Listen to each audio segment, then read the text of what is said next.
I'm Joss. Hi, I'm Claudia. And this is the Let's Get Down to Business podcast. We're two cousins on opposite ends of the globe with a lot of opinions about figure skating. And we're here to deliver the news, recaps, and celebrate Elizaveta Tuktamysheva's first World Championships medal since 2015.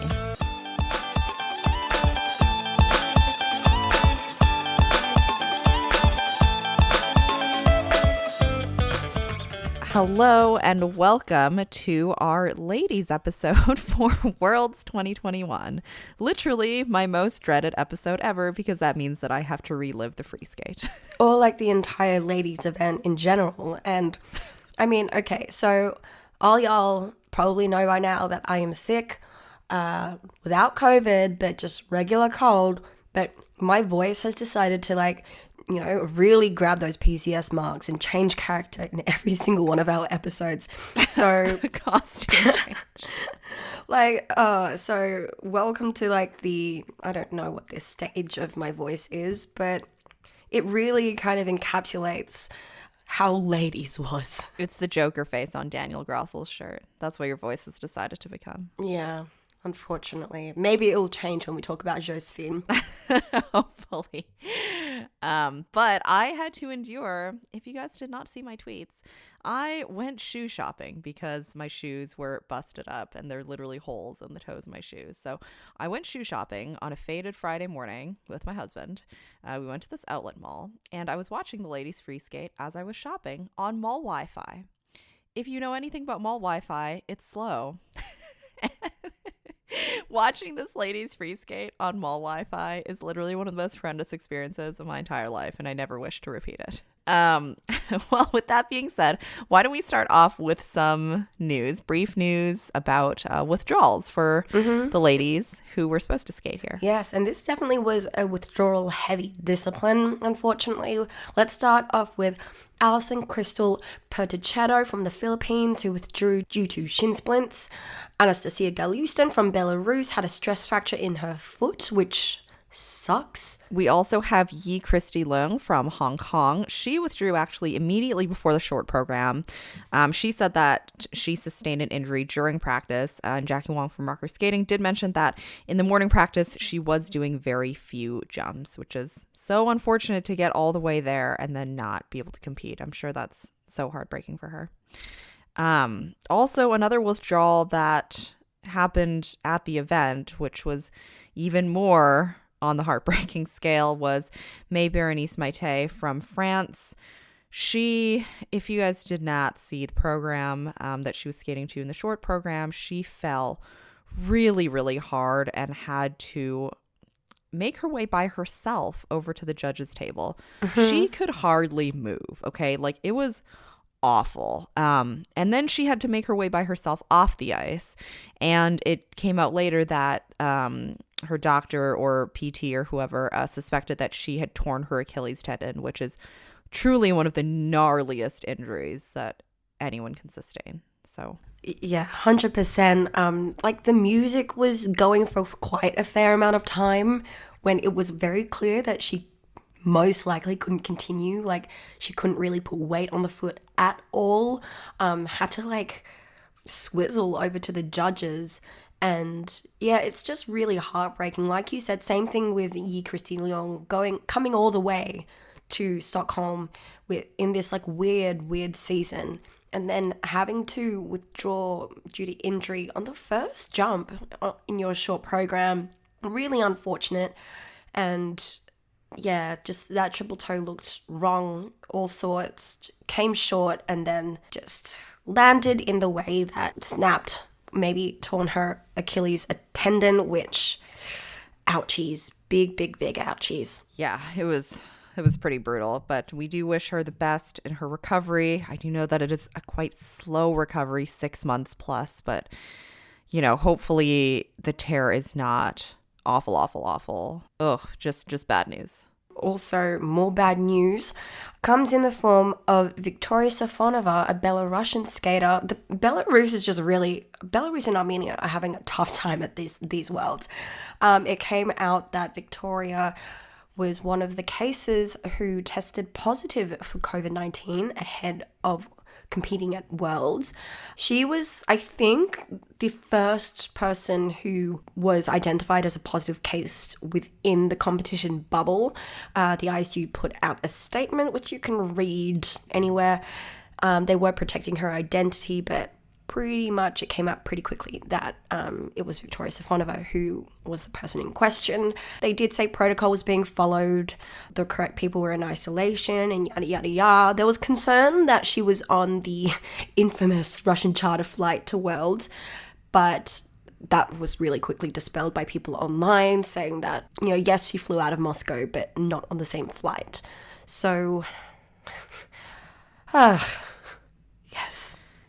Who knows how much of that is true. I do think the bubble could have been more contained. We could have quarantined before. We could have done a lot of things better. But unfortunately, she did contract COVID. She was the second case that we heard about. There was also a third case reported, and I don't think that it actually came out who the third case was. But she definitely, it was confirmed that she actually tested positive for COVID. So very... Oh, but hey, they did quarantine for a maximum of 24 hours. Oh, yeah, because that'll do it. That'll get rid of COVID.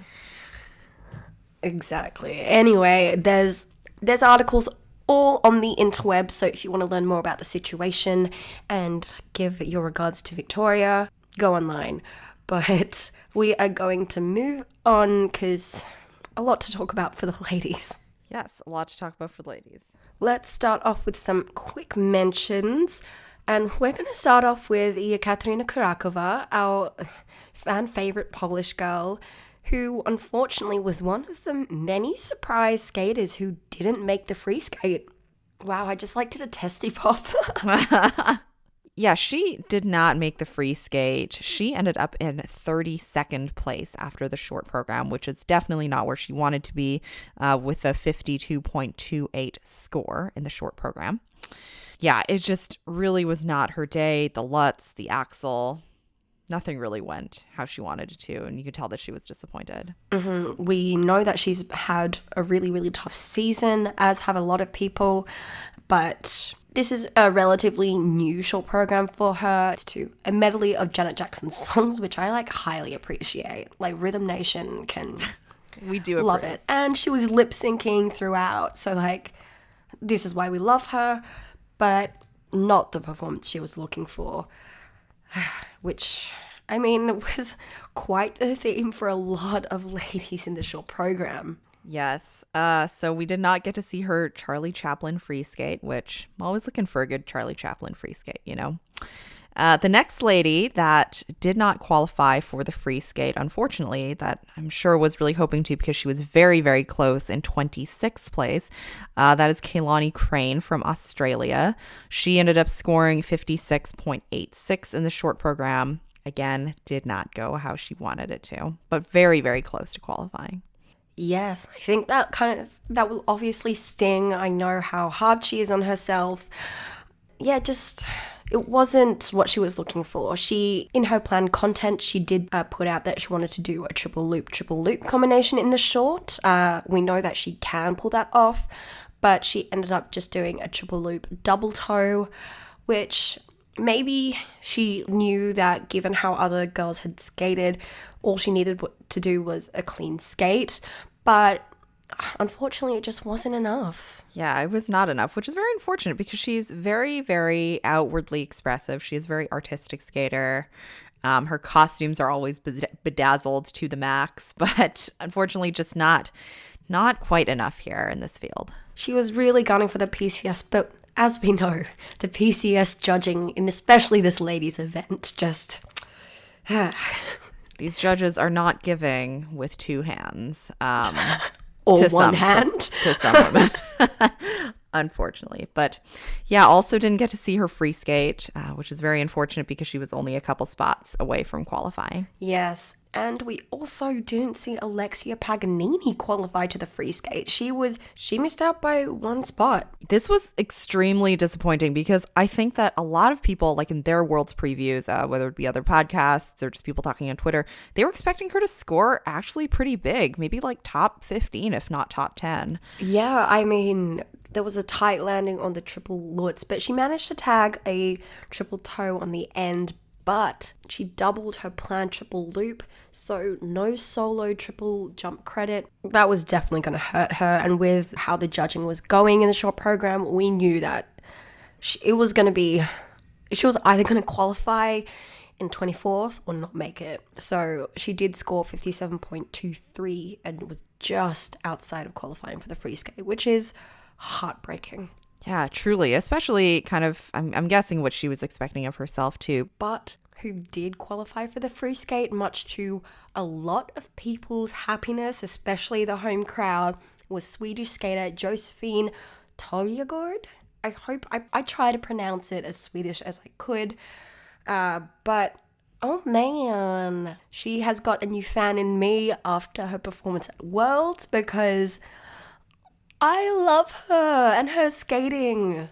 She was so great. Like her plan jumps, the difficulty was lower than other skaters here. So the max that she could have scored was lower than obviously the top ranking skaters. And however, her short program was to some choices from Moulin Rouge. Her free skate was to the Joker soundtrack. I'm not usually a fan of a Joker soundtrack, I gotta tell you, but I was a fan of her, and she ended up placing 15th. She was 15th in the short program with 61.58 and also 16th in the free skate with 116.52.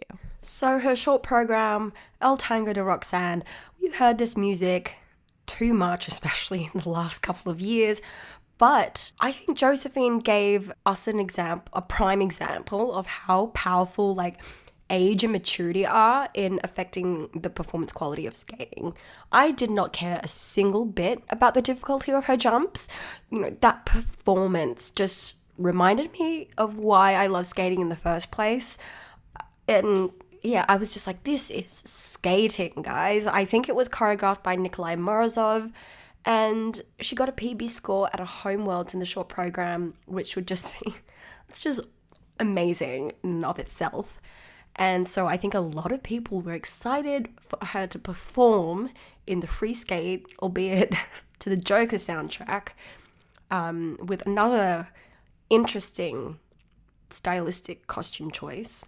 Oh man, these costume choices. I just want to get her a stylist, because in the Moulin Rouge program, there was just so much going on. There were leggings, there was a high neck, there was some detailing going on in the back, there was black and red and silver. There was just a lot going on.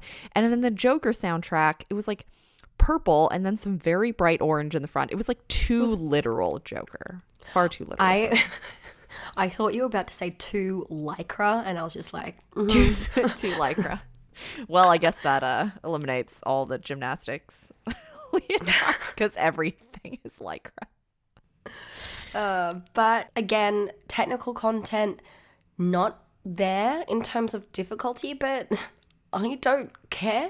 Her jumps are real nice and solid and convincing, and to an untrained skating eye, she landed those jumps very, very well, and she performed especially when that music changed to the more upbeat parts and that choreo sequence where she was just jamming out to the music. I was like, you're the only person allowed to skate to the Joker. Yes, the only person. Full stop. I will not take any exceptions. Oh, you know the American Ice Theater. If you don't, listeners, then go search them up on Instagram. They do great stuff. I think they need to recruit Josephine as their international front woman, because I would pay a lot of money just to see her skate in shows, in competitions, because she just gives me so much energy, and it's so great. Yeah, she was truly amazing. I think the home crowd loved her. I think everyone loved her.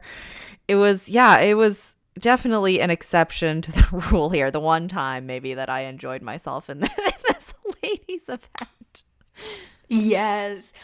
I'm also here for that final pose, like the dedication to the Joker character. I was just, and she held it. She held it after the music stopped. And I'm like, guys, this is the classic thing that coaches tell you about performing, like hold that final pose and all of that classic stuff. And excuse me, a clean Josefin. I'd love to see it. We'd love to see it.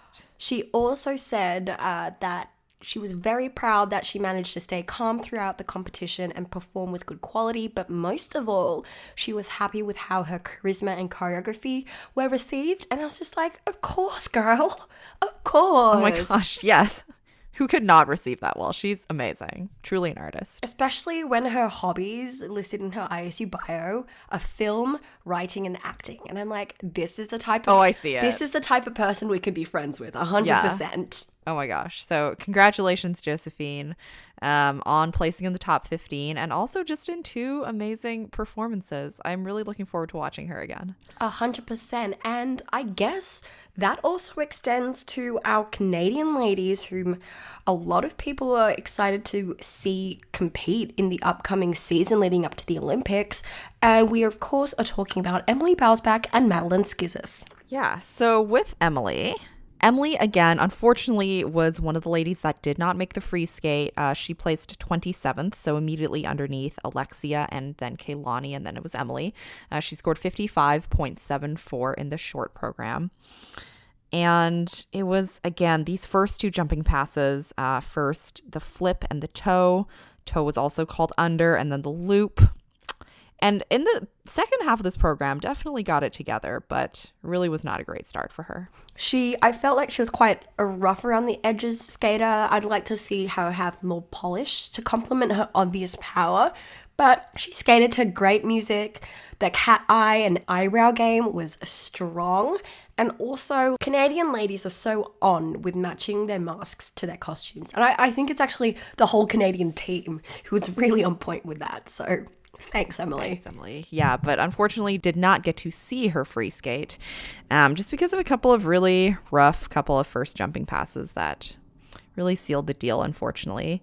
However, someone who had a much better short program was her fellow country lady, Madeline Schizas. Wow, words are hard right now. She skated an amazing short program. I was so happy to see her skate like this at her world's debut. Unfortunately, her free skate, definitely not the best, but let's talk about her short program first. Yes. To Stranger in Paradise. She ended up placing 9th in the short program with a 68.77. Amazing. And I think she got a standing ovation from her Canadian teammates, which was so well deserved. It was a lot of people's surprise and highlight of the night. This program was choreographed by Asher Hill, who absolutely lost it on Twitter, and rightfully so, because oh my gosh, love Asher. She did so great. There was great speed going into the triple Lutz, triple toe combo, gorgeous triple loop. She has awesome flow out of her jumps that is very reminiscent of skaters like Caitlin Osmond and Joanie Rochette, whom I know is an idol of hers, and good, because we love Joanie. But I also was like, she has the same energy as Laurie Hernandez in the gymnastics world, and I'm quite here for it. She totally does. Absolutely. Also, if you don't follow Laurie Hernandez on TikTok, you really should. She's amazing. You need to. That's besides the point, though. Also, kind of besides the point, but also very relevant. I did not know that Maddie was a skating double in spinning out. Oh, as well as Marisi Kvitulashvili. I'm just kidding. You have to have heard the men's episode to understand that comment. Yes. Basically, the point is he spun out of all of his jumps, and that was my first thing.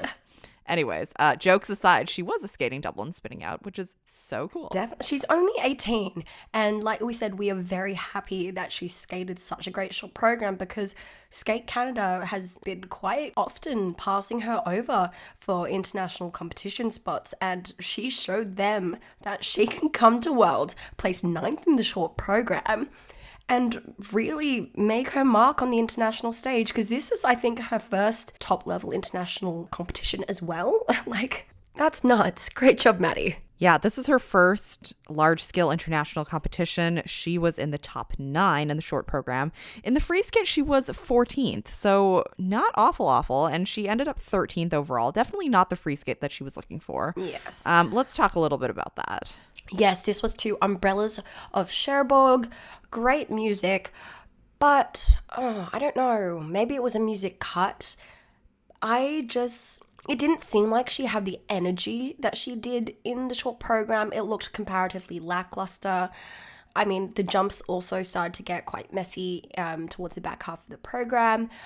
She didn't fall. Just a disappointing skate, especially after the splash she made in the short program. Yeah, she, especially the back half of the program, you could tell that she was getting maybe a little bit fatigued. I also think that the costume is just not quite where it was in the short program. Something about this costume seems almost a little bit tired. And usually she has such great costumes, you know? She I does, don't know what it is. Yeah, I just don't know what it is about this one that is not quite resonating with me.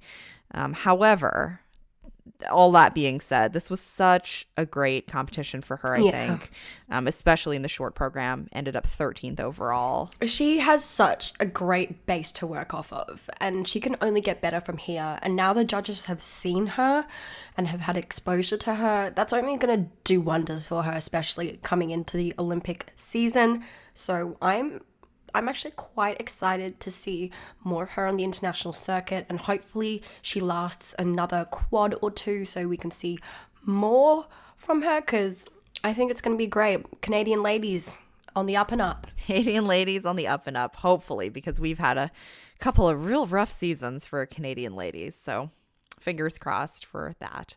But why don't we move on to a skater who has also very interesting costumes, but in a much different way. Definitely. This season for our next skater has also been very interesting. And of course, we're talking about Ekaterina Ryabova from Azerbaijan. So she was formerly coached by Evgeny Plushenko and Alexander Volkov, but in the fall of 2020, she switched to being coached by her dad, Alexei Ryabov. She's turning 18 on the last day of competition, so happy birthday, Ekaterina. But I don't think she skated the way that she wanted to, although her short program wasn't too bad. Mambo Italiano. Yeah, and in the free skate, she did end up placing 10th, and in the short program, she ended up placing 13th, which put her at 12th overall. Mambo Italiano. I was at the mall for this, as I was for most of it. There was just so much going on here. I don't really quite know where to start. The costume was a lot. Like, the colors were amazing, but I was like, it kind of reminds me of maybe a dragonfly or a butterfly. Maybe this is like a Thumbelina or Barbie Fairytopia dress, but you're skating to Mambo Italiano. Yeah, and just to clarify that, Claudia and I are big fans of the Barbie movies, unironically, so that's a compliment. However, she seemed very, very, very serious demeanor to Mambo Italiano with such a loud and exuberant costume. And Mark Hanready was just like so nice about calling that out, going, there wasn't a huge amount of characterization and expression facially. Oh, I no. lost it at that. I really did. But he also called out pre-rotation live. And I was just like, yes, go off. There was also a decent amount of that. Yes.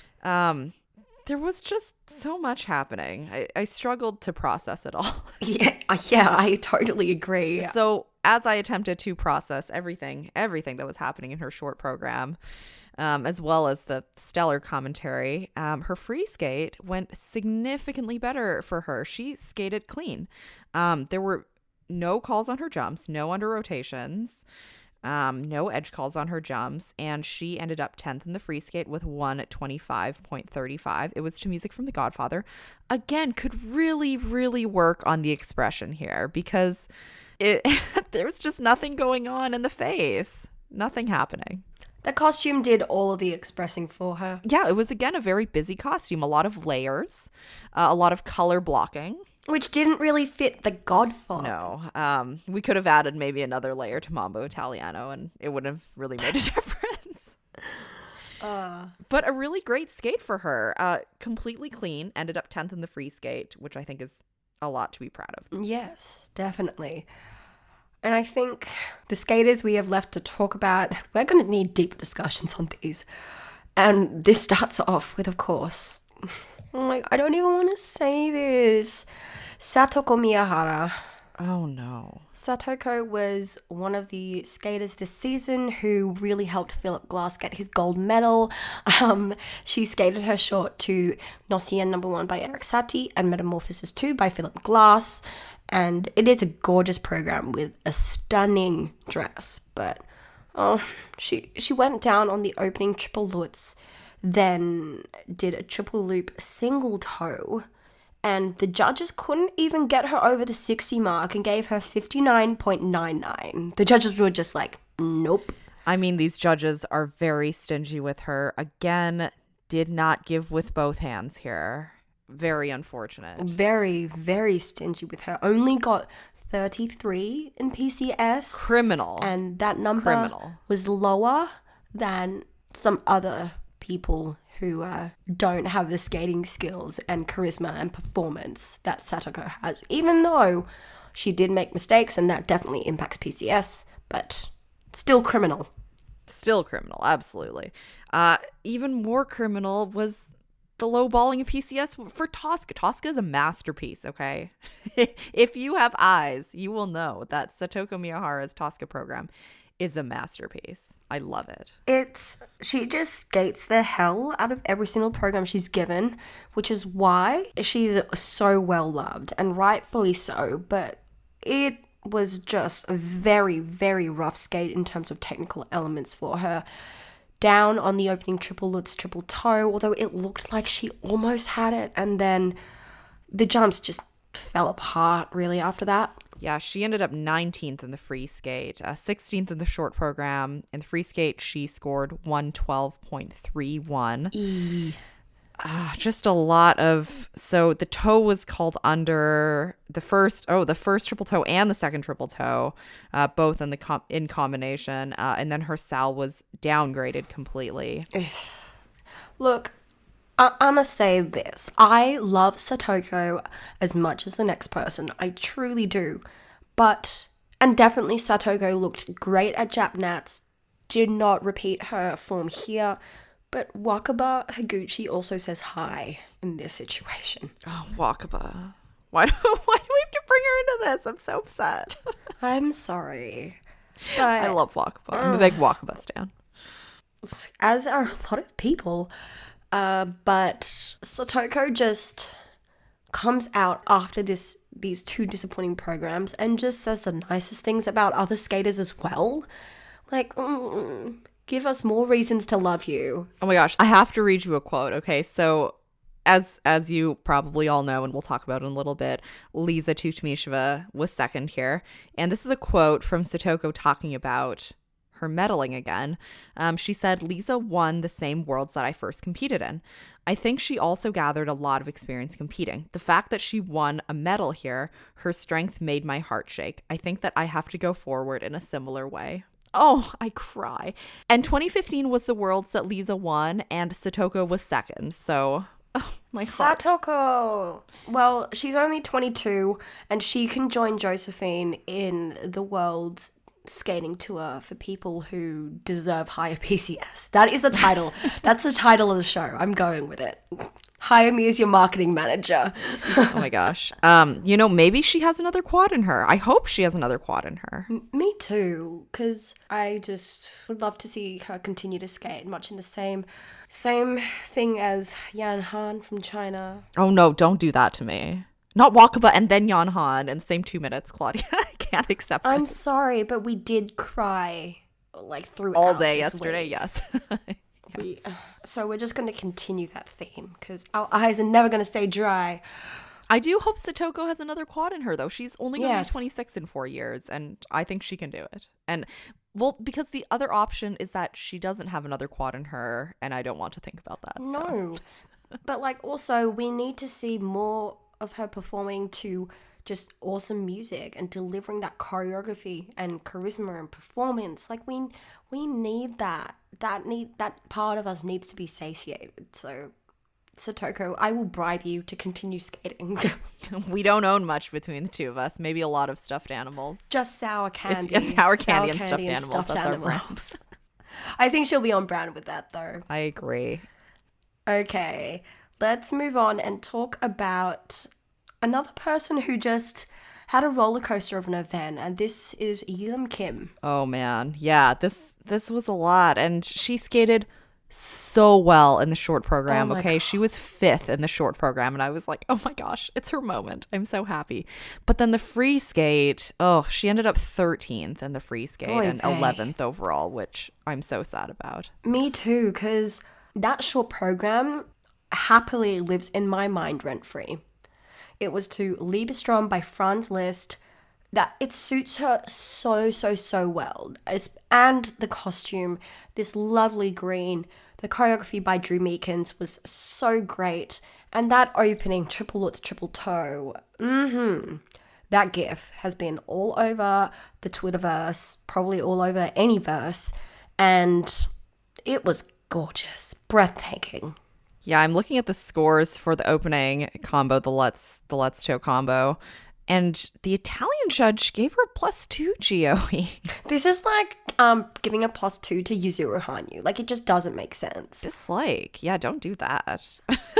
The only place, she went completely clean in the short. The only place where she lost a level was in her step sequence, level 3. That's it. Everything else, gorgeous, immaculate. She's so ethereal and floaty across the ice, but also like strong and sturdy at the same time, which is a characteristic a lot of the Korean ladies have, which we are very appreciative of. She was so happy with her score in the Kiss and Cry, 73.63. Very great skate for her. Yeah, what a great skate from her. I was ecstatic for her. It's what she deserves. And again, I'm looking at the scores here, and for none of the elements, even though on that opening combo the Italian judge did give her only a +2 GOE, not one judge gave her under a +2 GOE for any of her elements. Stan. Absolute stan. We stan. But her free program to Love Story it hurt. Yeah, this is Yelim is another skater that I do believe was underscored in her PCS, especially short program. She had 33.56 in her PCS, and we don't like to see that. And then in the free skate, things went really, really wrong in these first 3 jumping passes. Although the opening Lutz toe was landed, a lot of calls on it. She got a lot of calls just in this entire skate. So Lutz was called with a Q and had an edge warning. Triple toe was fine. The double axel that followed, she slipped off of the takeoff edge, then fell on the triple Lutz, which also got called under, and with another exclamation mark for the edge. She also got called under for her triple sow, which she fell on, and you could really tell that going into it, she was tired. Yeah, she was really tired, and I'm guessing a little bit dejected from everything that had happened. Only 2 of the jumping passes went well for her. First, the triple loop, and then the double axel double toe double loop later on. Yeah, I'm just really sad because I was really hoping that she would be kind of like the big story for ladies, but unfortunately that free skate just didn't work out how she wanted it to. Yeah, but I mean, Yelim and her compatriot Haein LEE did do enough to get Korean ladies 2 spots to the Olympics. So despite the disappointments in both Yelim and Haein's skates, especially in the free skate, they did do their job, I guess, and get Korean ladies 2 spots to the Olympics.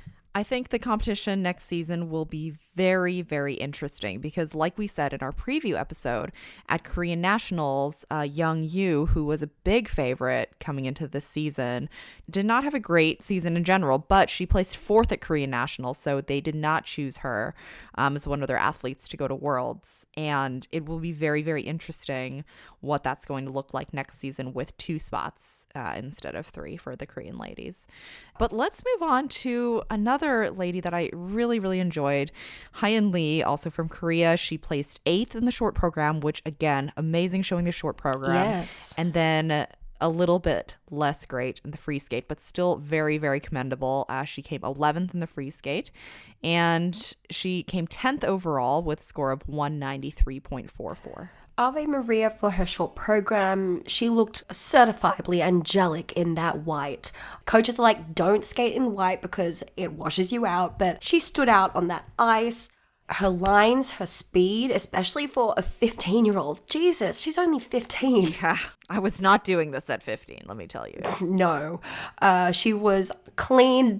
I think the triple toe in the Lutz toe combination was called under, but her and her coach looked so happy with her skate.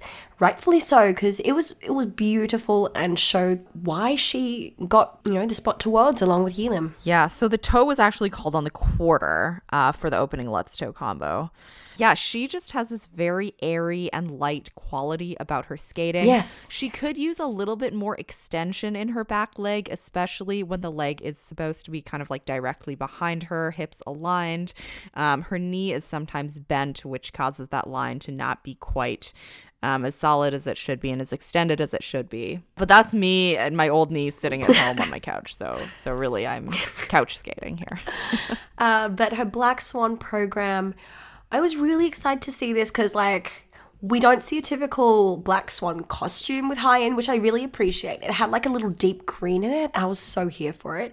But she did get quite a lot of under-rotation calls. Yeah, again, with that opening combination, the Lutz toe combo, I've been struggling to say this all day, but the toe was called under. Again, the toe and the axle toe combo was called under, and the Lutz in the 3-jump combo was called under, and the loop was called on the quarter. So a lot of issues with rotation here. Yes, she did fall on that opening Lutz toe combo. It didn't seem like she had enough speed to pull the triple toe off of that triple Lutz landing. But overall, look, she's a really, really promising skater. I think a lot of us forget that she's only 15, and correct me if I'm wrong, but the youngest in the ladies field. But where I do think she needs to work on a lot is her facial expressions. And I think I will say the same thing for Yelim, but especially with Haein, because you can see the wheels turning in her head during her program. Yelim it doesn't come across as that, but she needs to, express more in the face just to, round out her package. But you can really see the wheels turning in Haein's head.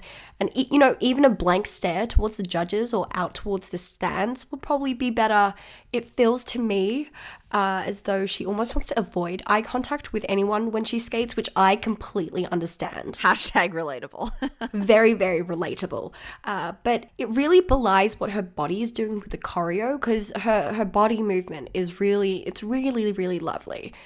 But this is all going to come in due time, I believe. She's only 15. I think she's definitely around for another quad or two. So just a little note for her, but we really enjoy her skating. And like we said, Korean ladies next season, going for those 2 spots to the Olympics, it's going to be a real fight. It really is. Maybe it's not quite time for a Mambo Italiano for her yet. Oh, no. All right, let us move on to quite a surprising skater for a lot of people in this event. And she managed to end up 8th overall. And we are talking about Olga Mikutina. She is 17 years old, coached by Elena Romanova. She loves reading, piano playing, and biking. And this is a skater whose costumes we agree with the color wheel decisions that were made. Oh my gosh. Gorgeous costumes. Also a gorgeous short program. Yes. I'm looking at the scores here, and there was only one single GOE. This is the American judge with her double axel.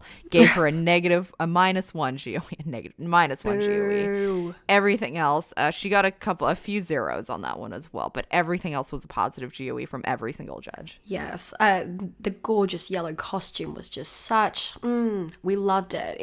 The program was to Sing Sing by Trio Ladies, which I quite liked the music actually.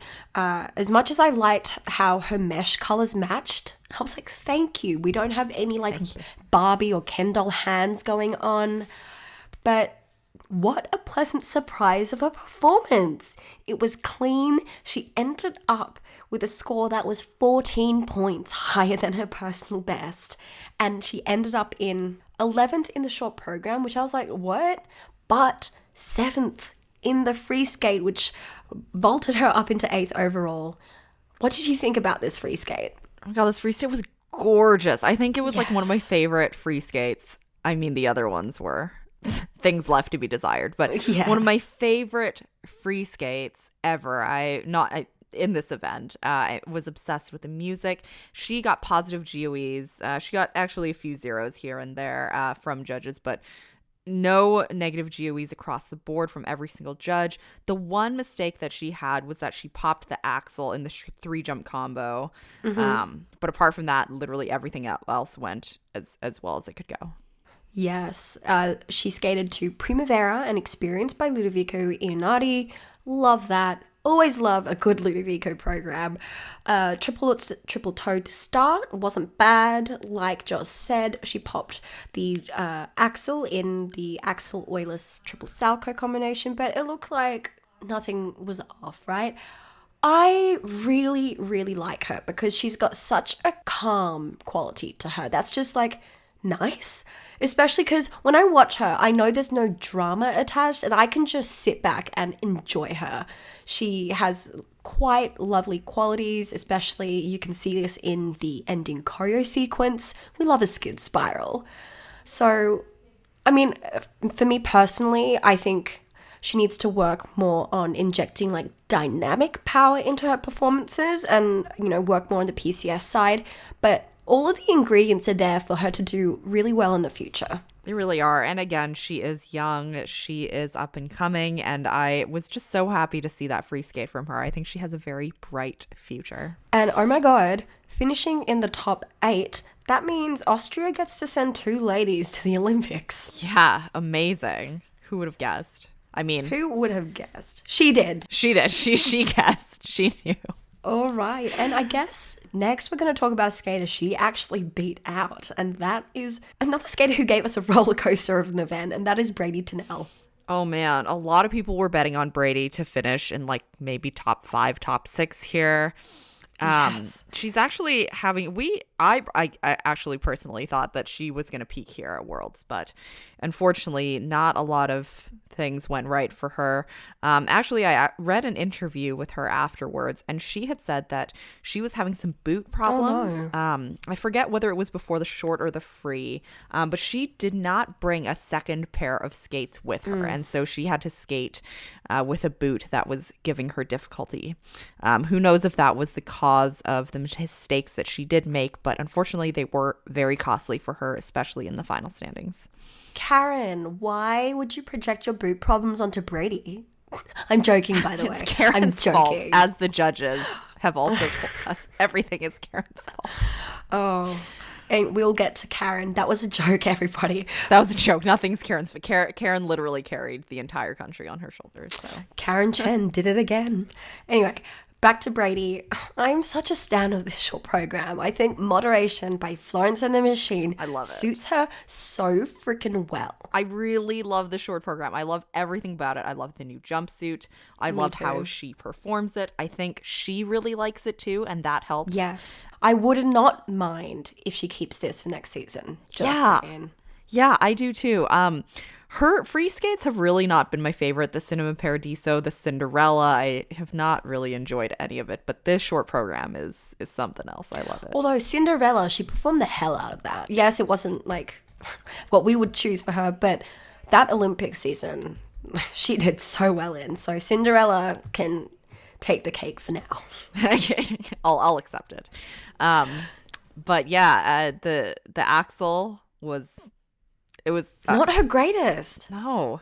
Her axles were weird to me this competition. We know she's been working on a triple axle. We know she can, like, there's definite potential for that because her double axle week is huge. But is it just me, or has the preparation going into her double axle just gotten exponentially longer? It's very, very long. There's this huge prep for the double axle. It makes it look like she's trying so hard for the double axle, which we know she can do so well. Maybe it's just, I've just got the memory of goldfish, but it just looked odd to me. I honestly deadass thought she was going for a triple. I was like, oh my gosh, it's coming, it's coming, it's coming. Especially in that short program, I was like, oh my God. But she didn't. She stuck with the double axel. She also did a triple Lutz double toe, which definitely wasn't planned. But, I mean, at least her spins were great as usual. Coming off the ice, she said, you could hear her say to Tom Z, I never do that. So. And I believe her because she's known for her consistency. So she came 7th in the short program. I think that was correct placement. But she came 8th in the free skate, which landed her 9th overall. And I thought that this free skate looked so much more promising at US Nationals. We've definitely discussed the music choice over this season, especially when it first came out and we saw the video of her at the ISP Points Challenge. Why does the ISP Points Challenge seem like 5 years ago? That's because it was. I mean, no, it's not because it was, but that's because it was definitely a long time ago. I feel like on paper, the music for a free skate looks fine. It looks great. It's Sarajevo by Max Richter and Dawn of Faith by Eternal Eclipse. But to me, she looked tentative from the get-go. She did a triple Lutz, triple toe to open. The triple toe was called under. Another skater who got a lot of under rotation calls. Triple Lutz, double toe in the second half got called under for the Lutz. Triple flip got called under as well. Just a lot of shaky landings. But then again, step sequence level 4 or spins level 4. So her spins in the step sequence were the only thing going for her really in this free skate. Yeah, a ton of under rotation calls here. I mean, she has been struggling with the rotation this season. I think actually before the season, her rotations were more solid, which is interesting. I don't know if it's she's changing her technique. I don't know if it's she's working on the triple axel. I don't know if it's Tom Z. I don't know what's happening, but I feel like her rotations are not improving so much. And I think that's shocking because, you know, like you said, she's so consistent. She works so hard. And everyone always says about Bradie, she is a hard worker. And I wonder what's happening here with the rotations. Yeah, well, definitely no rotation issues in that final change for combination spin. She got 4s and 5s. And I'm like, thank you, judges. But yeah, look, we might attribute this to COVID, new coaching, maybe focusing on the triple axel too much. That is just a hypothesis. I have no grounds to support that. That is just me chucking things out there. But yeah, 9th for Bradie, not what she was expecting, not what a lot of people were expecting. But we also, speaking of not expecting things, Rika Kihira ending up in 7th overall. Oh man, that was a bummer. I was very sad. A rough free skate. Very, very sad. She came 9th in the free skate. Okay, but let's start off with this short program because this caused a lot of drama. Twitter was a riot afterwards. So, Fire Within by Jennifer Thomas, choreographed by Benoit Richaud. Stunning triple axel to open. Yes, it was called with a Q, but the flow out of it was great. Everyone was so excited. Triple flip, triple toe. The toe was called with a Q. Triple Lutz, bam. The cartwheel, bam. Stefan after Rika came off the ice going, wow, you are fire. I need Stefan to be my hype man. I can't exist without this. Yes, me too. But we can exist without the scoring, which was she got 79.08 in the short program. A technical element score of 43.68, which is fair enough considering those Q calls were true.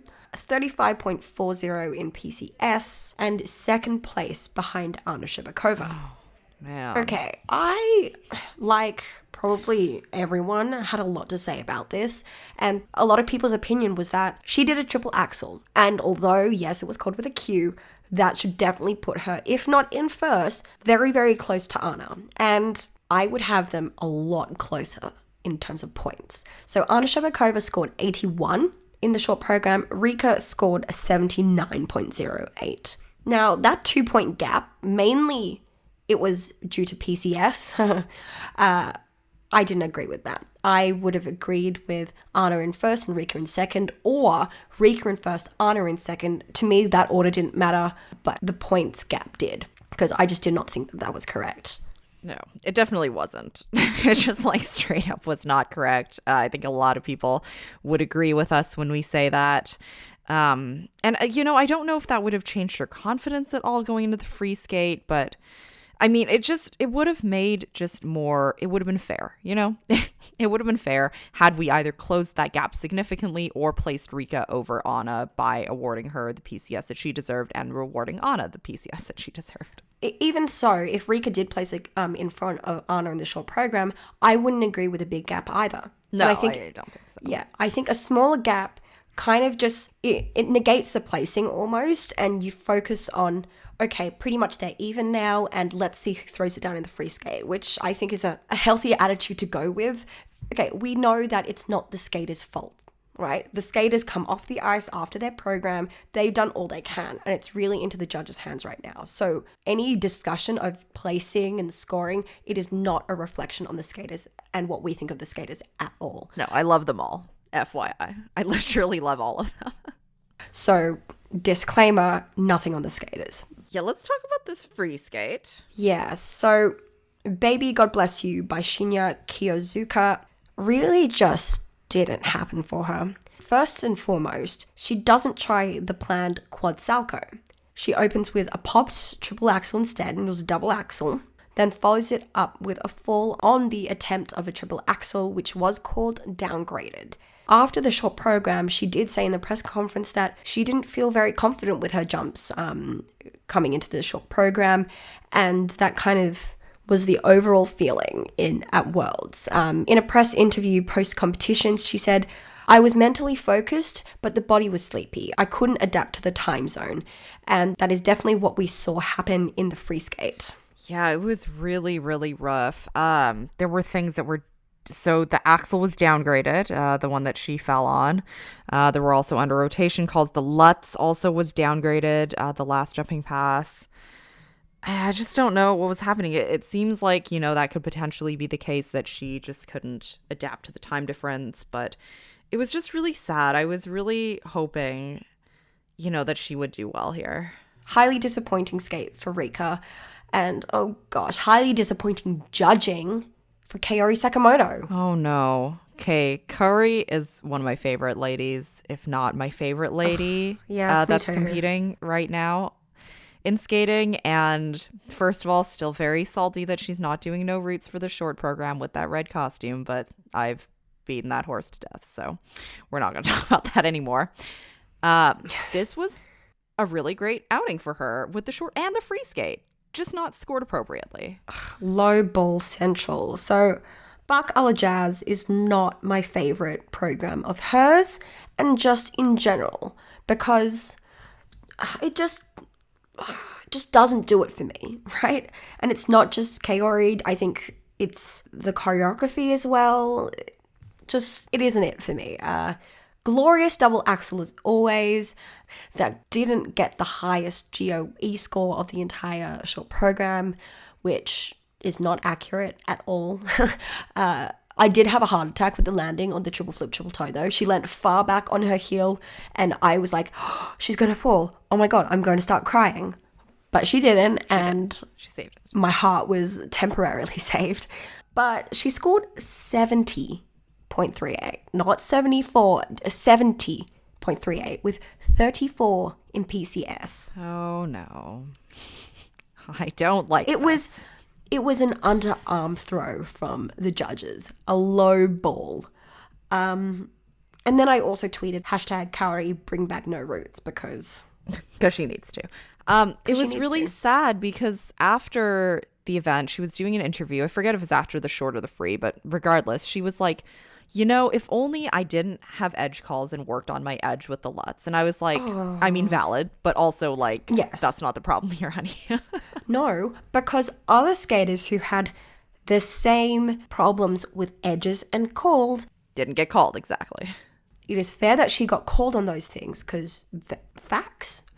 And I'm glad that she knows that those are points for her to work on. And that's what judging is supposed to do, right? Alert you to what you did wrong, not ignore what you did wrong. Yes. I mean, yes, very valid that she needs to work on the Lutz. Very valid that she could have, not gotten the edge call here had she worked on it more. But like that literally was not the issue. And I feel really bad that she's like literally placing this all on herself. I just feel bad. Let's move to her Matrix free program. Okay, did she get a costume upgrade? Did she add more straps, or is that just me? I think it had more straps, and I'm a fan. I was already a fan, but like I'm just obsessed. Such a fan of more straps. And everyone just loves this program for real. So triple flip, triple toe to open, although there was a 3-turn between those jumps. Edge call on the triple Lutz. Only level 3 in the step sequence, but gigantic double axel, triple toe, double toe that did not get the GOEs that it deserved. Which is really the name of the game here. She should have gotten a little closer to those judges in her spiral. I wouldn't be mad about it. Okay, I lost it when that spiral came because even before she's like, just as she was lifting her leg, one of the judges was already leaning back. He was prepared and I lost it. As he should. I was like, Kaori, you need to get closer. But I loved how the judges were just like, what? It's coming, lean back. And she's like, I haven't even lifted my leg yet. Oh my gosh. But they still lowballed her again. Lowballed again. Very, very upsetting.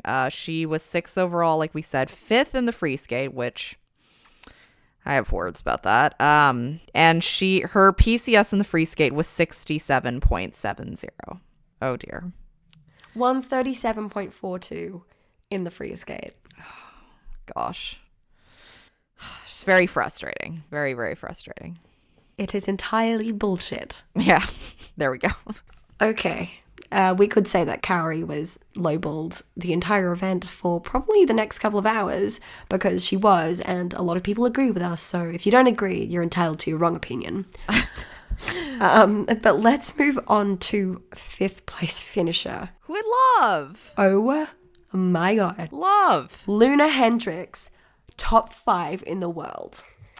Oh my gosh. I love it. It's what she deserves. It's truly what she deserves. So what she deserves. The short program, definitely a disappointment for her. She came in 10th in the short program. Not what she was looking for. She fell on the triple flip. Did have a step sequence level 4. Did do the triple Lutz, triple toe. But that fall cost her. And you can see the disappointment in her face at the end of that program. And it was just heartbroken. Because we love Anyone's Game 2. It's called All Coming Back to Me Now by Celine Dion. I think that music just has such a build-up that, like, if you fall, it's like, oh, really? Like, really? It's really jarring. Yeah. Yeah. But who cares about the short program? She forgot about the short program and came out firing for her free skate to Fever and Naughty Girl performed by Beyonce, and it landed her in 4th for the free skate. It's what she deserves. Amazing. Oh my gosh. Okay, so for the short program, she scored 67.28. She was very visually disappointed by that score. In the free skate, she scored 141.16. And again, looking at the scores here, not even a 0 for her GOE. All positive GOE from every single judge. Everything was a level 4. Her spins, her step sequence, and her jumps were completely clean. Yes, bitch. We appreciate a great all-rounder. She had very solid jumps, like real solid and clean program. Thank you for finishing all of your moves off and having like extension. They're very classic lines. It's almost like stiff, but not stiff as in inflexible. It's you know how some skaters are like overly flexible and not necessarily in a bad way, but this is just very solid classic lines. She has a style of her own that's refreshingly different from the Russian bots. And that's not to say anything against them, but just so proud of her. Oh my, she was shocked at that score for the free skate. And I was like, bish, you deserve it. PB by 9 points. Like, yes, Loena, we know how hard you've been working. And the Hendrickx family has done it again. They are so happy. And I'm just so happy that they're happy.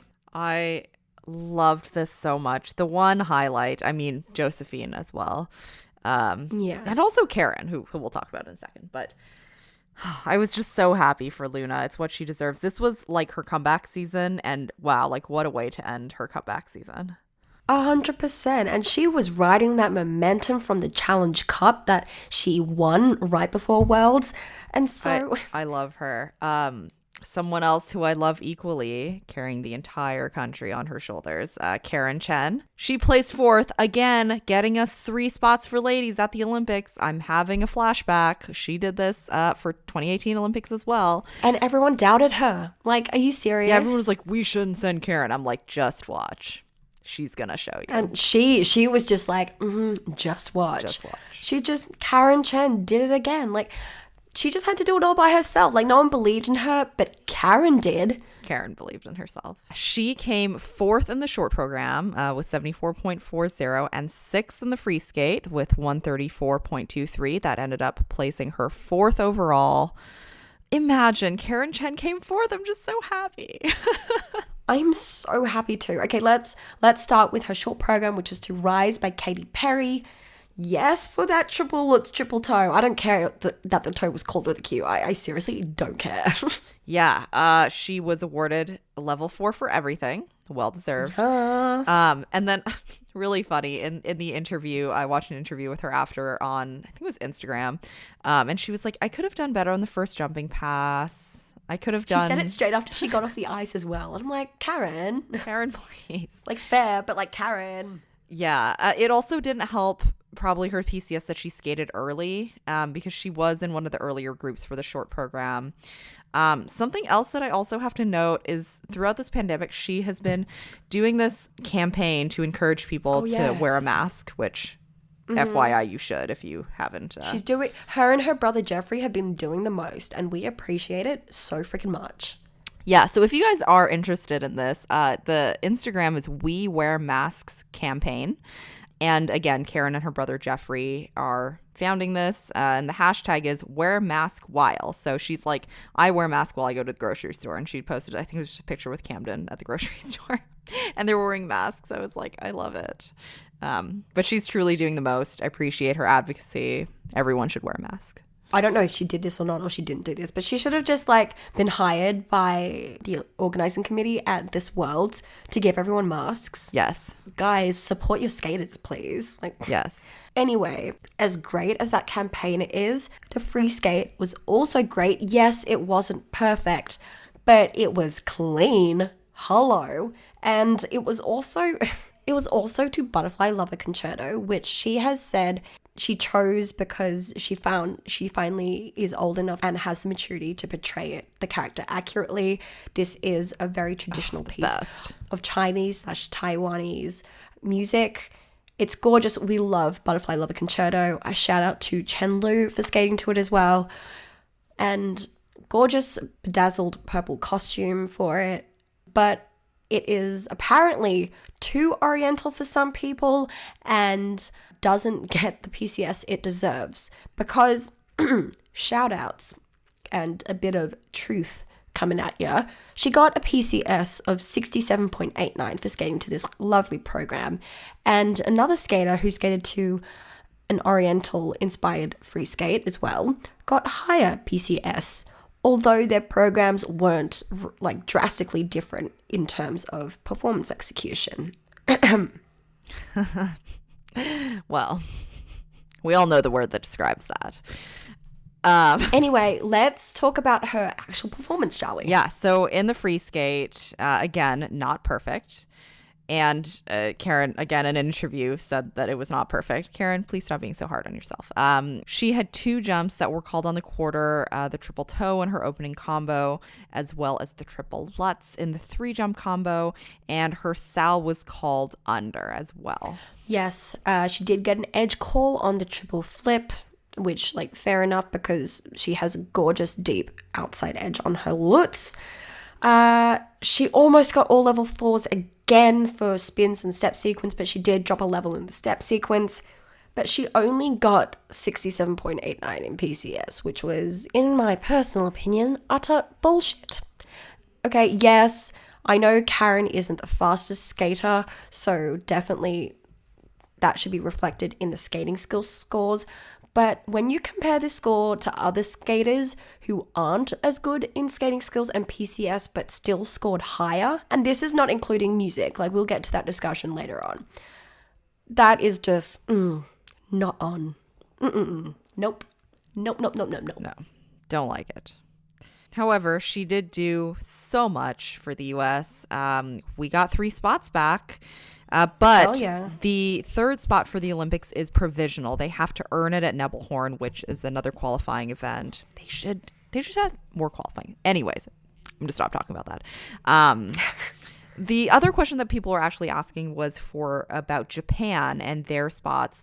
So Japan actually doesn't have to have a provisional spot. They actually get all of their 3 spots back, period, because they had 3 spots here at Worlds instead of the U.S., which only had 2. So the U.S. had to literally earn a spot back, but Japan was just continuing on with their 3 spots, and that's why the third spot is not provisional. So to clarify that for folks. Okay. Karen just... for the Worlds again, we love to see it. We absolutely love to see it, and we will stand about her more in the future, but for now let's move on to our podium places, shall we? And in third place we have, she gave us a roller coaster, didn't she? Alexandra Trusova coming in third. Talk about leapfrogging. Oh my gosh, where to start? So she was 12th in the short with 64.82. She opened with a double axel. She got an edge call on the flip, and then she missed her combo after she did her triple Lutz. So, as they say, a lot of points left on the table there. But the scores did not reflect that. No, they didn't. Like we said, she flubbed the triple Lutz. Like, she over-rotated it. I swear, like, in her mind, she was probably like, yay, quad Lutz time. And you're just like, oh, no, quads aren't allowed in the short program. But, look, she scored 64.82 without a valid combo. And other skaters who made very similar mistakes did not score above 60. And she scored 64.82 with PCS of 34.48. Yes. So we will leave it at that, and I'm going to move on to my friend Hope. Hi, Hope. Shout out to you, who said for Sasha in general's short program skate, this is fate telling her she should have kept the teal dress of dreams. Oh my gosh, the teal dress. I was like, I'm not going to disagree with you here. Yeah. So if we're comparing just PCS scores, if we're looking at Satoko, beautiful, tiny queen Satoko, in the short program, she did make a ton of mistakes, but her PCS were 33.65. Karen Chen's PCS in the short program was 33.52, and Alexandra Trusova's PCS was 34.48. And I'm like, and for what? I will also add Yelim KIM also got 33.56 to a gorgeous Liebeström program. Kaori also got 34.24, which is, even though by just a little bit, it was under Sasha's. And we all know that Sasha Trusova's strength is not PCS and skating skills. However, the judges awarded her with 8.75 in skating skills. Yeah, that's a question mark for me. Satoko got 8.54. Yeah. Also, in the free skate, she missed a good portion of her choreography. A good part, like, I was most confused. of. I was yelling at the screen, Sasha, you missed that move. And I was doing that move. And I'm like, I'm not training this every single day. And I know your choreography. She's not doing her choreography, yet her PCS in the free skate are 66.34 compared to Karen's PCS, which is only 67.89. I'm just very confused. She's literally missing her choreography. So Sasha did end up in 12th after the short program, and so she skated relatively early in the free skate. And so when you compare her PCS to the top 5 or something, well, let's just say top 3, you're like, oh, okay, 66, fair. But no, it's still egregious. I would have put it at like 62 to 64 at best. But you know what? Beggars can't be choosers, right? if we're using a saying that we were using earlier, the judges gave with 3 hands here. Although I agree with how Sasha approached her free skate. I think she approached it with a whole thing of, I've got nothing more to lose. I'm just going to go all out, try as many quads as possible and, see what happens. Because she did come in 12th in the free skate. So she did try 5 quads like she said she wanted to do. So she started out with a quad flip. Well done. It did get an exclamation mark on the edge. She fell on the quad sow, which I don't know why she puts this in because it's never looked like her strongest nor most consistent quad. I don't know why she wouldn't do another quad toe, although we know that quad toe has been giving her problems, especially later half in this season. So, but Молодец. Quad Lutz triple toe looked very, very nice. Second quad Lutz was called under. And then, this just speaks to how insane she is. Quad toe Euler triple sow with the quad toe being downgraded. That landing was sketch AF. But I mean, kudos for her for being able to tag the Euler and triple sow on the end because that's just insane. Redemption skate for Sasha, definitely. Obviously not a perfect performance, but because of the technical side of things, she did end up first and got a world small gold medal for the free skate. So she does get something for her efforts. That being said, she did end up third. And let's talk about our silver medalist. Oh my gosh, so cries happy for again. her. Crying in the kissing cry. Amazing. Love to see it. Elizaveta Tuktamysheva. Winning her first medal since she last was at Worlds, which was 6 years ago. Gosh, yeah. Oh my God. Okay, let's start with her short program to Lovely by Billie Eilish and Khalid. Triple axel. Yes, it was looking great in training all week. Triple Lutz triple toe was pulled off. Could have been better. It wouldn't be great GOE, but nonetheless, it looks clean. She did her triple flip. Short program was clean. Ended up in third.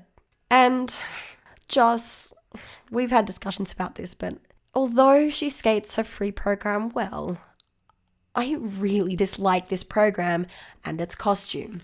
Yeah, and I think the issue, again, is not really with her, although, someone could have formulated this better with her, the costume, the music, everything.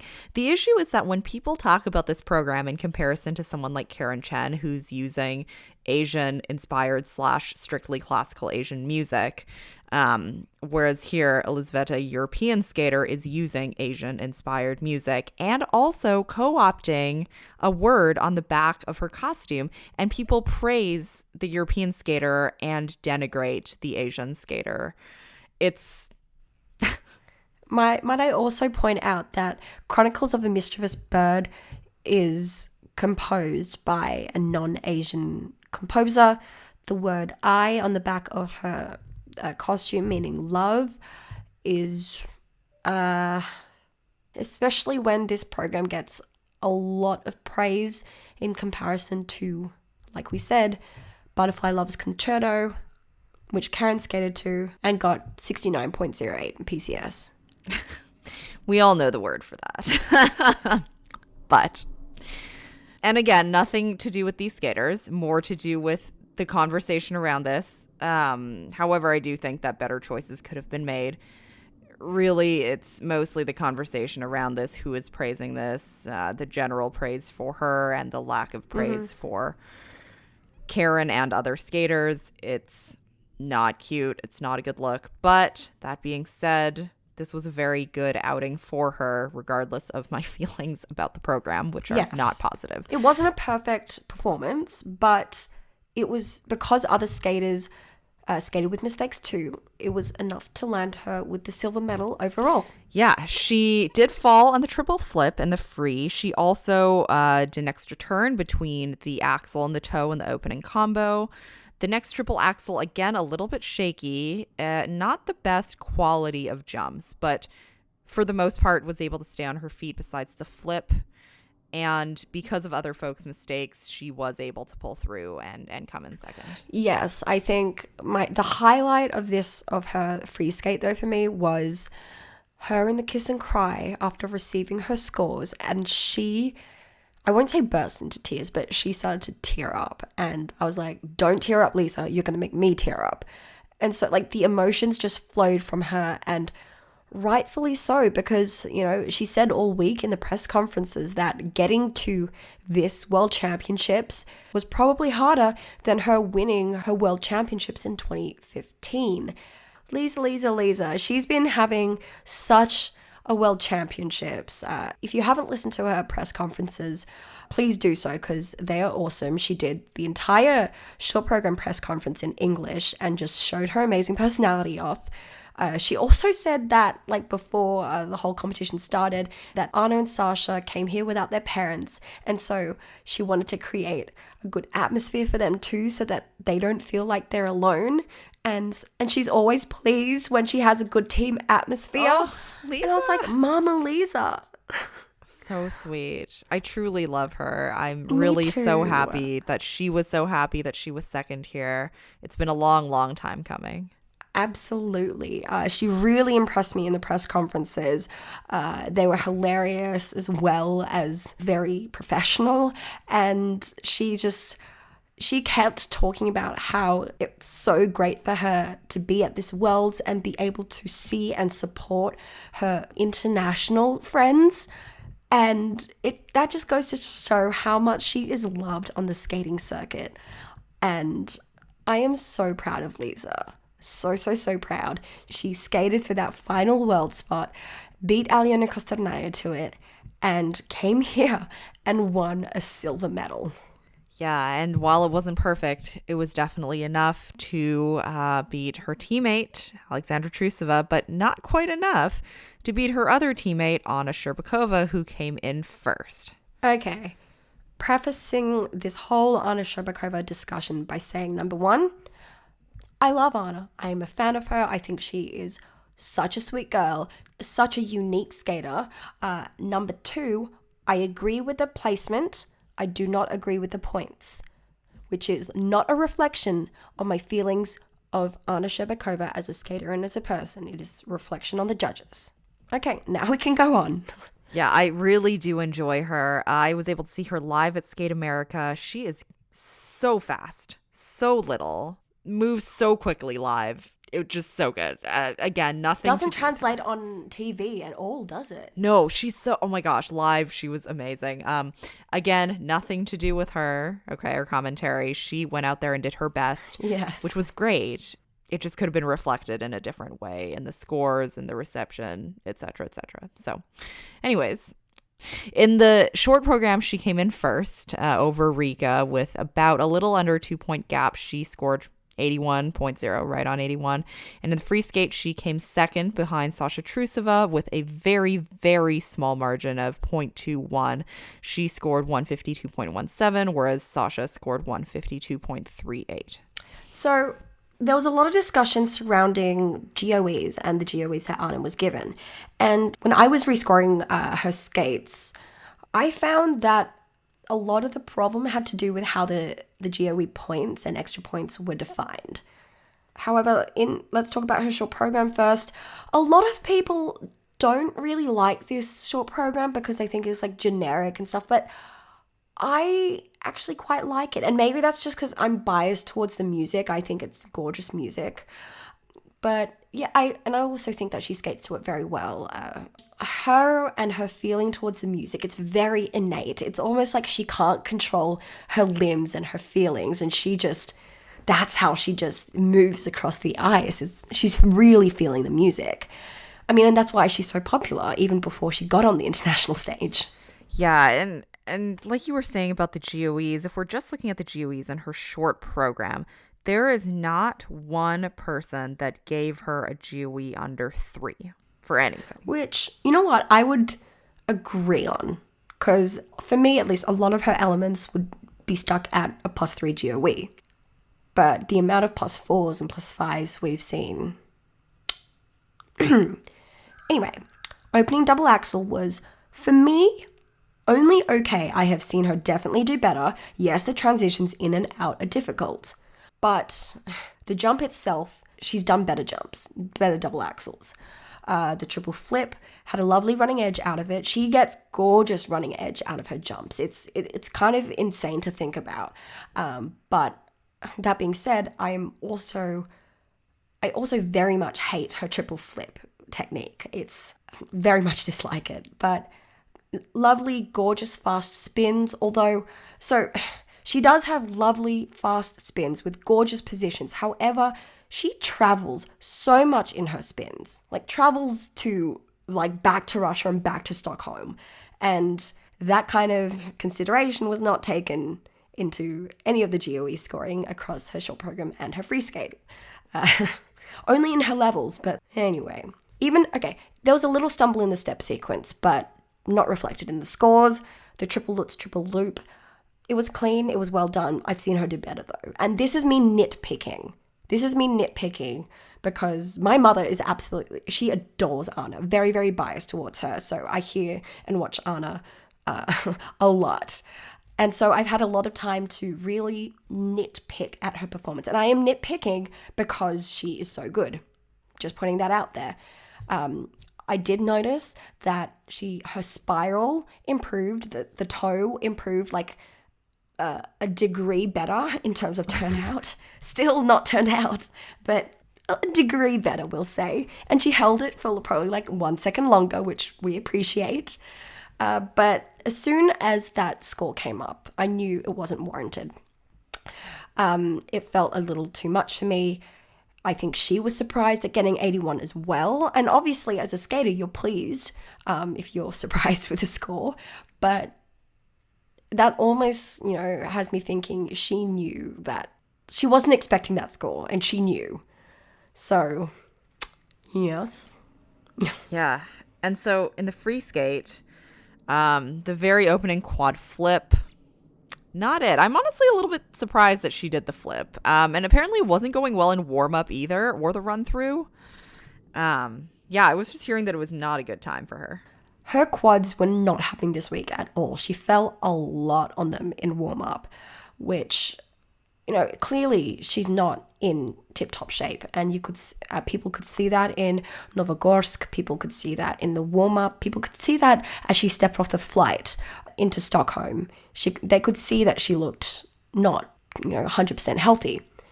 And it was reflected in how she skated, aka not perfect, not at 100%. And she knows that.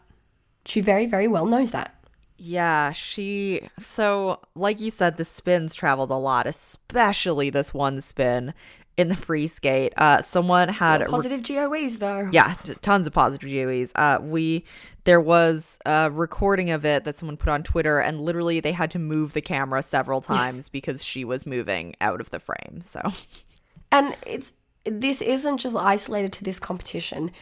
Like I said, she has gorgeous speed and positions in her spins, but especially compared to other skaters, other Russian skaters as well, her spins aren't centered, and that should definitely be reflected in the GOE. Although, I'm going to play devil's advocate and say that it's really given how the rules and key points, key points, this is a nice dance, but the bullet points are written in the rules. It's hard to, if she travels so much but has great speed and, positions, like where do you go? Like, do they just cancel each other out? So #ISU needs reforms. #ISU needs reforms. But yeah, landings weren't optimal in the free skate. In general, somehow, big facepalm moment, I agree with most of the GOEs, because if you're following the key points, it kind of is what it is, which sucks balls. Okay, so if we're going to look at PCS, in the free skate, she had a technical score of 80.32 and a PCS of 72.85. If we are looking at the short program, she had a technical score of 43.86 and PCS of 37.14. Also, in the entire event, in both the short and the free skate, she is the only lady skater to score above 9 in every single PCS category. Actually, in the free skate, she did score in the high 8s for transitions. It's the only thing she, quote unquote, dropped in terms of PCS levels, but she's the only person who scored 9. The only lady who scored in the 9s, which her skating skills are not in the 9s. She is a beautiful skater. She has a lot of speed. Yes, Danny G puts a lot of transitions in her program, so I agree that should be reflected in the PCS score. Performance execution, she's such a performer. Choreography, sure, she performs that very well. Interpretation definitely should be high, but her skating skills, for me at least, are an 8.5 at best. I feel like her crossovers, I don't like it when people say crosscuts, they look labored. It's almost like her legs are trying to do the most to carry her body so fast across the ice, and they don't look smooth. But she gets given 9.21 in skating skills in the free skate. Oh, no. This beats a lot of the men and pairs. Yes, men have different PCS factoring, but this beats a lot of the pair skaters who have the same factoring in PCS. So does she have better skating skills than Sui and Han? The answer is no. Yes, the answer is definitely no. If we're looking at PCS in general, though, she had in the free skate 72.85 for her PCS score. If we're looking at everyone else's PCS score in the free skate, Karen got 67.89 again, like we said before. Kaori got 67.70. Luna scored in the 66s, and Satoko scored 63.27. So, and no one got close to being in like the 8.9s in skating skills. Just saying. Yes, it is a sport based on perception, and there's going to be like politicking. We're pretty used to that fact by now. But judges, like, yeah, if you want to do it highly sus. suspicious. This was not inconspicuous by any means. We'll talk about ice dance later. Watch out for that episode. But this is just like, they're just saying that, yeah, it's fixed. Blatantly saying to everybody with their scoring that, yeah, we're bribed. It's fixed. Yeah, and I mean, she did skate well, and I wouldn't even necessarily argue with where she placed, right? It's just that the scores are not reflective of the skating, especially in comparison to everyone else in the score that they got. She got given 152.17 in the free skate, which we know was not perfect. She wasn't happy with her skate as well, and she has said that. 152 is egregious. Anyway, her English, though, has gotten so much better. I mean, her English was always excellent, but it's so much better now. She's speaking a lot faster. The control of the language is so much better. She did the whole short program press conference in English, and she's just too precocious. She also was just like, I took my school textbooks with me to Worlds because, like I've always said, the end of term falls on some competition, so I need to do my homework. So I will now go to my hotel room and send my homework to the teacher, as usual, and start preparing for exams. And I'm like, why are you a perfect child? I really, really like her. I like her as a person. I like her skating. I really, really enjoy her. It's just sad even like that the judges and the discourse does her so much disservice, because I truly enjoy her a lot. I completely agree. And I think she also enjoyed the medal ceremony where she started like bursting out in laughter on the podium because the FSR flag, her one, almost like fell off completely. And so, I mean, they got it up at the end, but like with the Tchaikovsky replacement anthem and her flag just like not being there. Oh my gosh. If that doesn't sum up Worlds. I don't know what does. Oh my gosh. But anyways, all that being said, congratulations on her gold medal. I do think that the placement was correct. Again, just the numbers should have looked a little bit different. I guess that wraps up ladies. Yes, congratulations to all of the ladies who competed at Worlds this week. But a big mention does have to go out to the top 3 Russian ladies who made it so that it's the first time in history that Russian ladies have swept the podium at Worlds. So big congratulations on making history. But now let's get into our short kiss and cry. All right, so we have been waiting with bated breath for the perfect episode to recommend this book because I've been wanting to recommend it for a while. And finally, we have found it. The book recommendation for today is Finding the Edge, My Life on the Ice by Karen Chen, because of course, Karen Chen did it again. She wrote this memoir back in 2017, also the year that she won U.S. Nationals. She talks about winning the bronze at U.S. Nationals in 2015. And the year before that, she also worked through an ankle injury. My favorite part, however, of her memoir were her memories of Taiwan and the things that she felt personally connected to there, even just the little details that she's carried with her that really resonated with her. And it's really great because I recommend this book for younger readers as well. I would say even as young as like older elementary school, because the way that she writes is really approachable. And I think that young skaters, especially who like her or maybe just first getting introduced to skating, would really enjoy this. If you're an older reader, her memoir is on the shorter side, and I did read it pretty quickly, but I loved it just the same, and I think that you will too. There is no deficit if you are an older reader. I think you enjoy this just the same. Not to mention, obviously, Karen is a complete badass for placing fourth here and earning the U.S. their third ladies' their asterisk provisional Olympic spot. We could not recommend her book in this episode. Again, that is called Finding the Edge, My Life on the Ice by Karen Chen. I love this book as well. I generally love athlete autobiographies / memoirs. I'm just such a fan of sports in general, but also I think it's so fascinating. Every athlete's, mindset and preparation towards competitions and their life outside of whatever sport that they're doing. I loved the insights into it because it gives just more personality to the athletes. And my favorite bit is the exact same as yours. I love her exploring her culture more in Taiwan and mentioning her grandparents and like gardening with them. And I'm just like, I want to go to Taiwan now. But I loved the memoir as well. I hope that she writes more because, like you said, very accessible writing. And I mean, if you're going to go to Cornell, your writing skills are definitely up there anyway. So we love you, Karen. Could not recommend this book, as you said. But that is it for our ladies episode.